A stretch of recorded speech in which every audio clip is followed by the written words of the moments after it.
Chahi asigi me ahumdagi hauraga 𝐃𝐀𝐃𝐄 tribal taba mafamsingda changkiba chahi nauriba mahiroi yauna maitei macha sing faduna hatbagi thodok kya mathang thokrabasu maitei singna di draka konana faraba 𝐾𝐾 nupa ama asoi angam amata yawhandana tekta kaitana polista logi oiba thabak lokhatnaba sinakhrei thodok asigi matangda fangba pauda ngarang nungthil Imphal West amadi Kangpopi district ki lonaba mafam amadagi Kanglup ki irang asigi Nachungba amata poktana drug yol haunabagidamak tampak lamda kumlakhiba Kangpopi district ki Kotlandagi Jangkholal Khongsai Chahi Kuntramari apokpa Thangkhai Khongsai sob case anida purakpa heroin powder ka konana khungakpa singna fakhi faraba Jangkholal Khongsai bu khungakpa sing aduna asok apan amata yawhandana Kakching district ki Hiyanglam wabagai longkhai fawba puraktuna mafam aduda leiba Mairapai bisingda sinaramki tungda Mairapai bising aduna amuk Kakching district police ki additional SP operations S. Binoy amadi additional SP Law and Order Romandro anila luchingba police team kauraba matungda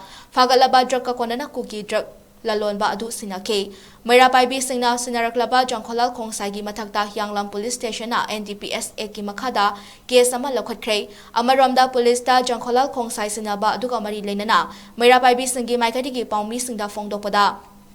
Me ahumdagi hauriba lan asi maitei singna hokhiba lan nate lamdam asda khunda minari ba furup sing asi amata oina nungsi janana leminasi habani kuki singna di makhoigi area da changkhiba maitei amata ngasi fawbada hingna thadoraktre adubu maitei singna di draka konana faraba mioi asi fawba matuna ma soktana police ta sinabiri kuki singna lotsinduna thamliba maitei singi hakjang singdi ngasi fawba sinaraktre maram asna lengak amadi kuki singna maitei mahairoi ani yauna mangkiba asi ba hakjang sing miyamda sinagadabani haike